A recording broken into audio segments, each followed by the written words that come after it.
Look, y'all, I've said for a long time that Jamelle has consistently great takes, and that man has yet to prove me wrong. I'm highly critical of the New York Times, but Jamel's column and also the content that he makes on TikTok, and also his posts on Blue Sky, consistently great analysis. He posted a video just a little bit ago talking about Pete Hegseth and Donald Trump's meeting yesterday with 800 plus of our military leadership. It's like a 3.5 minute video. It's worth watching the whole thing, but there's a little bit of it that I want to share here because he so clearly and concisely said in like 15-20 seconds what I struggled to accurately convey in 4 separate videos yesterday. Jamelle, like myself, like anybody watching what happened yesterday, could see this contrast between Donald Trump saying truly frightening, unhinged things, telling our military leaders to use the armed forces, wage war on American civilians in American cities, making it sound like he wants to use our military to start a civil war, right? Use the military to attack cities that are governed by Democratic mayors and governors. That's really frightening. That's frightening. I had my DMs just like full of people yesterday, and my comments over on YouTube just full of people who were really freaking out about this, which of course is exactly what they wanted, right? Donald Trump wanted you to panic over this. Which is why I was so anxious to point out, military leadership was not clapping. They did not look cheesed. They were not buying into what Donald Trump was saying. They understood horrifically un-American, illegal thing Donald Trump was blathering about. But then at the same time, Trump was like slurry, and I said he looked sedated. He was confused. He was rambling about conspiracy theories about firefighters on ladders. Then Pete Hegseth was out there like, I could do chin-ups, guys. Why can't you do chin-ups? And then just like body shaming. I said yesterday it was just the cringiest display of WikiLeaks fragility. It's a day-drunk Fox News host desperately using the United States military to cope with his own, negative self-image. It was real sad. Jamelle had sort of a similar take, but then he said this. You have, right, is simultaneously something frightening and then defined by its shambolic nature. And I think this is actually emblematic of what the Trump administration has been. It is all about projecting the imagery of authoritarianism, the imagery of repression, of trying to do kind of cargo cult fascism, trying to conjure it into being by mimicking the gestures. But then there's no capability or capacity to do the thing, or at least it's very limited. And so you get stage-managed productions that fall completely flat.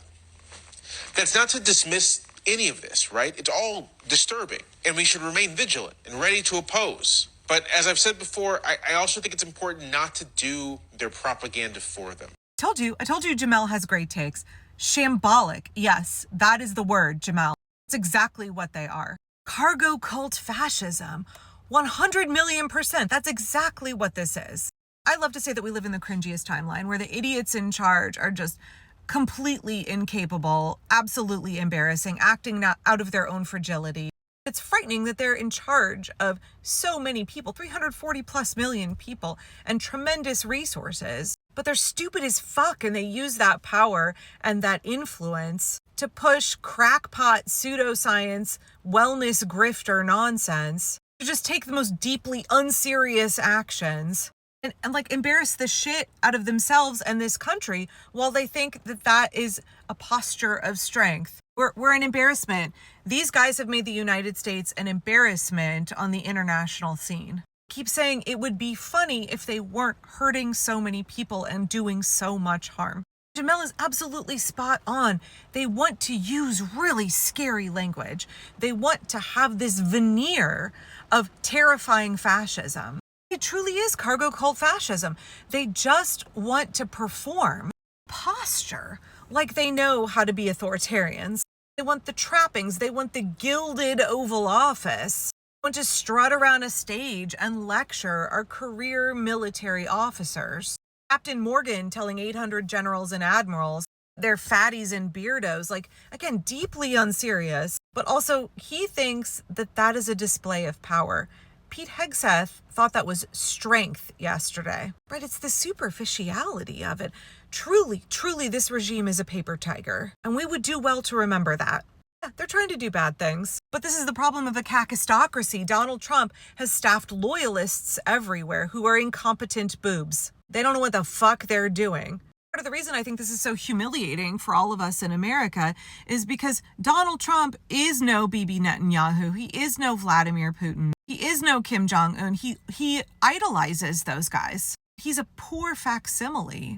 The desperation, the insecurity is just on full display all the time. At the end of his video, Jamelle said something about this that I've been harping on y'all for months and months and months, which is that we cannot let the propaganda of the regime work on us. These are psychological attempts to get you to be scared shitless. It's all the bluster meant to make you back down, but there isn't the substance behind it.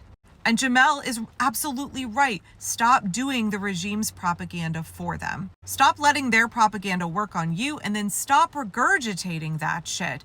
Stop making it sound like they are terrible and all powerful, and that everything that Donald Trump blathered about, or like, it wasn't even blathering, it was mumbling and slurring about yesterday. So stop acting like he's going to be able to do all of those things. Far too often, I'm seeing people convert the things that Donald Trump says into a prediction for the future.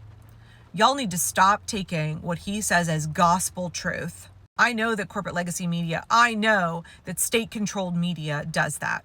They make his threats sound like they are prophecies. They make his executive orders sound like laws. Stop doing that.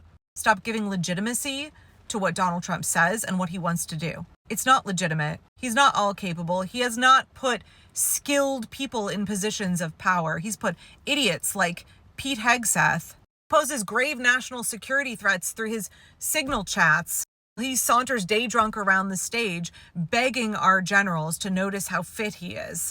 Peel back the veneer, y'all. Crumple that paper tiger. Realize there is not the substance behind this regime, and that the bulk of what they are doing is an intimidation tactic. Because that's what Donald Trump knows, right? He knows the shakedown. He knows the con game. He knows how to bully people with mafia-style threats and intimidation. Do not confuse brutality for intelligence. Do not confuse blustering for strategy.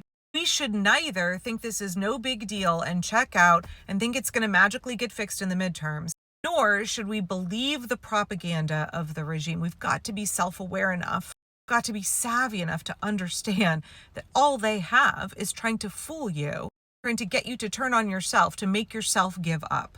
They don't have the power to stop us. Their only power is in trying to make us afraid enough to quit on our own. Remember, it's not do not obey in advance. It's fuck you, make me. It's I will be damned if I'm going to let your propaganda work on me. We've got to armor ourselves against the messages of the regime. We've got to stop doing their work for them. We're not going to hand them victories that they have not earned and are incapable of earning because they're a bunch of fucking idiots. When you feel scared by the terrible things they're trying to do, when they sound big and threatening, I want you to think about what Jamelle said. This regime is shambolic. It's paper tigers and cargo cult fascism. We have to keep our eyes on the prize of continuing to organize, erode those pillars of support under the regime, and do the work of restoring our democracy. Our assignment doesn't change. We have a lot of work to do, and we need to be doing that work and not be frozen, shut down, distracted, and demoralized by the embarrassing, cringy, deeply fragile, and unserious regime of Donald Trump.